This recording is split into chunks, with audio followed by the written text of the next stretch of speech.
আমার একটা বন্ধু ছিল রাব্বি।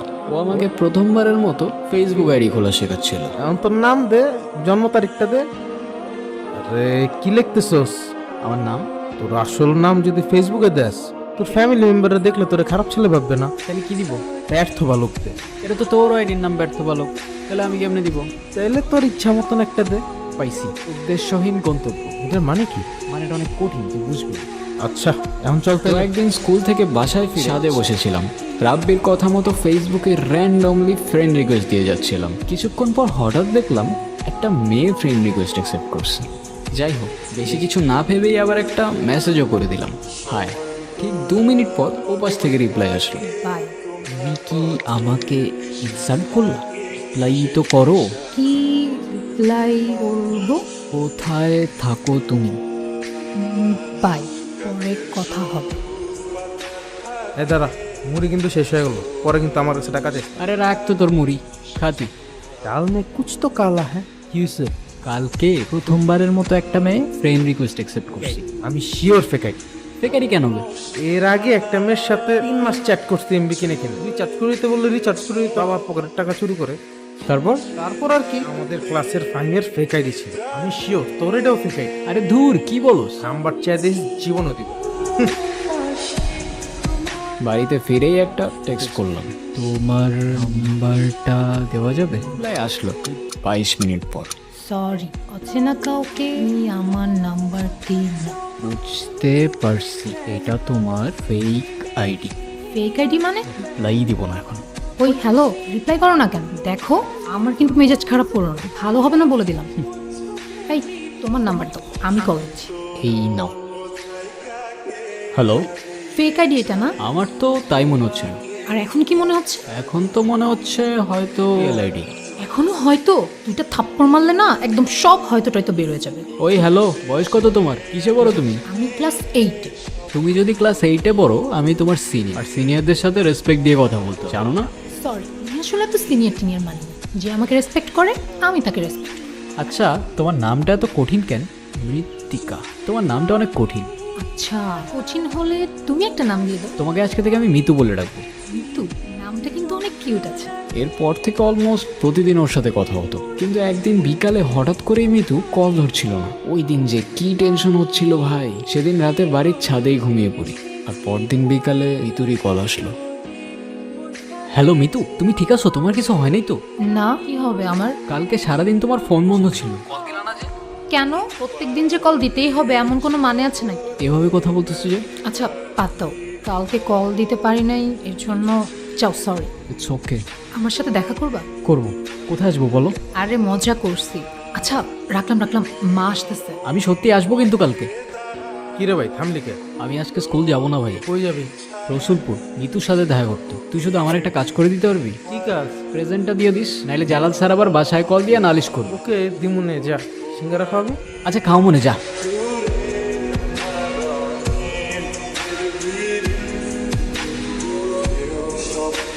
ভাই, আপনি কি এ এলাকার? হ্যাঁ ভাই, এই এলাকায় কেন কোনো সমস্যা?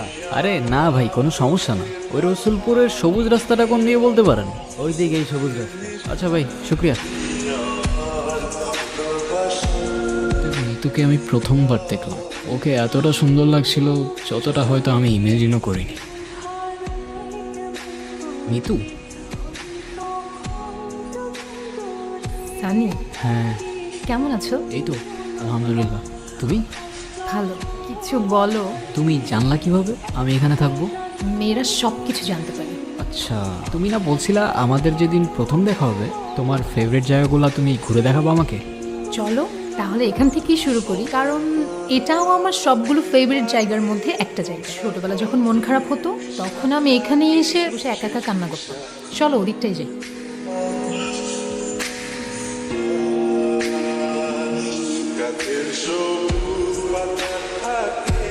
আমি প্রথমে ভাবছিলাম তুমি মজা করতেছো, যে সত্যিই আসবা আমি ভাবিই নাই। তুমি আসতে বলছো আর আমি না এসে পারি? ও আচ্ছা তাই? হ্যাঁ। আচ্ছা, আমার না কেন যেন মনেই হচ্ছে না এটা তোমার সাথে আমার প্রথম দেখা। আমার কেন যেন মনে হচ্ছে তোমাকে আমি অনেক বছর ধরে চিনি। মিলে গেল কিভাবে? আমারও তো ঠিক তাই মনে হচ্ছে। ব্যাপারটা কেমন ম্যাজিক্যাল না?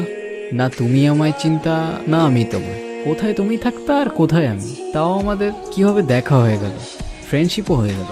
শুধুই ফ্রেন্ডশিপ? না, আই গেস ফ্রেন্ডশিপ থেকেও আরো অনেক বেশি কিছু। তুমি কালকে আমাকে জিজ্ঞাসা করছিলে না আমি তোমাকে কেন ফোন দিছিলাম না? হ্যাঁ, আমি তোমাকে মিথ্যা বলছি। আমি জানতাম, আমি খুব ভালো করেই জানতাম যে তুমিও আমার সাথে কথা না বলে থাকতেই পারো না। কি হয়েছিল বলো না আমাকে।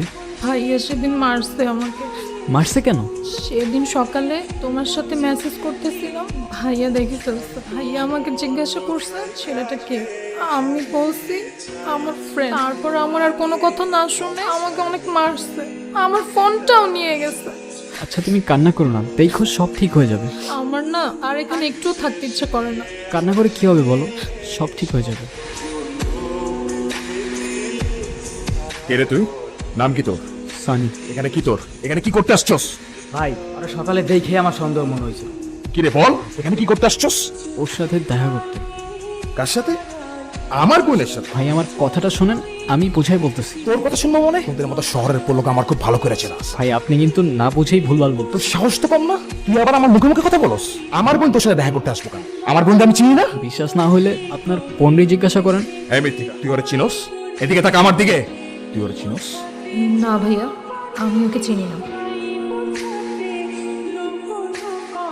আজকের পর থেকে তোরে যদি আমি রসুলপুরে দেখছি, তোর লাশ কাটটা আমি কুত্তা রাখো।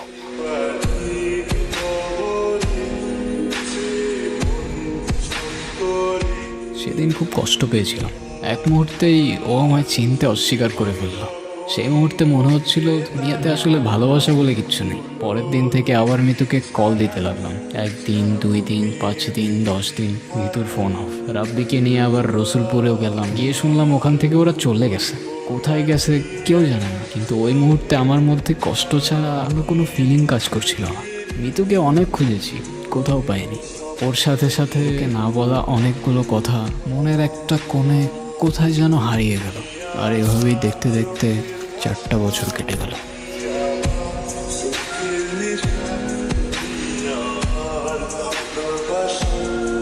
ওই হ্যালো, সিনিয়র এ এদিকে। ব্রো স্টপ ইট, ওর সাথে একদম ফাইজলামি করিস না।